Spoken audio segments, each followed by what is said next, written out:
રાધે રાધે, આપનું સ્વાગત છે યુટ્યુબ ચેનલ ગ્લીમ ઓફ ગોડમાં. આપણે શ્રીમદ ભાગવતના 10મા સ્કંદમાં આગળ વધી રહ્યા છે. છેલ્લે આપણે જોયું હતું સાલ્વ અને યાદવ સંગ્રામ. આજે આપણે જોઈશું બલરામ દ્વારા સૂતવધ. બલરામજીને જાણવા મળ્યું કે કૌરવો પાંડવો વચ્ચે યુદ્ધ થવાનું છે.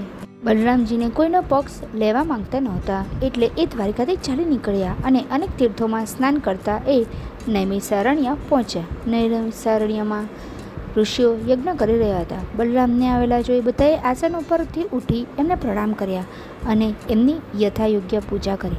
બલરામે જોયું કે વ્યાસ આસન પર મહર્ષિ વેદવ્યાસના શિષ્ય રોમહર્ષણ સૂત બેઠા છે. બલરામે જોયું કે મારા આવવા છતાં તેમણે આસનથી ઊભા થવાનો વિવેક પણ ના કર્યો અને ના તો એણે મને પ્રણામ કર્યા.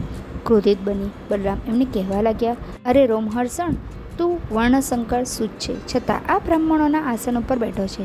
ના તો તારામાં કોઈ વિવેક જ્ઞાન છે કે ના સદાચારનું જ્ઞાન. તું દુર્બુદ્ધિ હોય, મૃત્યુદંડને પાત્ર છે. આટલું કહી એણે એમનું માથું કાપી નાખ્યું.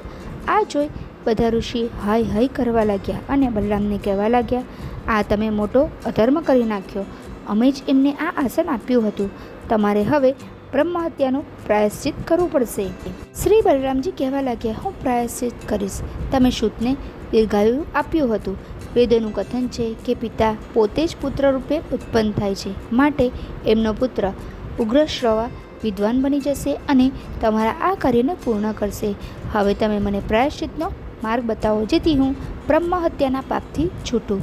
ત્યારે ઋષિઓએ જણાવ્યું, તમે આ પ્રાયશ્ચિત માટે યજ્ઞને દૂષિત કરનારા ઇલ્વના પુત્ર બલવલ નામના મહાભયાનક દાનવનો વધ કરો અને પછી 1 વર્ષ સુધી ભારતના બધા તીર્થોની પરિક્રમા કરજો, જેથી તમને બ્રહ્મહત્યાના પાપથી મુક્તિ મળી જશે.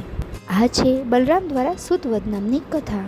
ક્રોધ વિવેકને નષ્ટ કરે છે. બલરામના ક્રોધ દ્વારા એક જ્ઞાની વ્યક્તિનું મૃત્યુ થયું. ક્રોધના આવેશમાં લેવામાં આવેલો નિર્ણય હંમેશા ભૂલ ભરેલો થાય છે. જ્યારે પણ આપણા દ્વારા કોઈ ભૂલ થાય તો તે ભૂલનો સ્વીકાર કરી તેનું પ્રાયશ્ચિત અવશ્ય કરવું જોઈએ. બલરામજી તેમની ભૂલ સમજી તેનું પ્રાયશ્ચિત કર્યું હતું. દરેકને કર્મના ફળ મળે છે. બલરામજી પણ ભગવાન હોવા છતાં તેમના ભૂલ ભરેલા કર્મને કારણે તેમનું પરિણામ ભોગવવું પડ્યું. આ કથા આપણને નમ્રતા, સંયમ, વિવેક અને યોગ્ય આચરણ રાખવાનું સમજાવે છે. આ છે સંપૂર્ણ કથાનો સાર. જો આપને આ વિડીયો પસંદ આવ્યો હોય તો વિડીયોને લાઈક કરજો, શેર કરજો અને ચેનલને સબસ્ક્રાઈબ કરવાનું ભૂલતા નહીં. જો આપને આવા નવા વિડીયોનું નોટિફિકેશન જોઈતું હોય તો અવશ્યથી બેલ આઇકોન પ્રેસ કરજો. ફરી મળીશું. જય શ્રી કૃષ્ણ.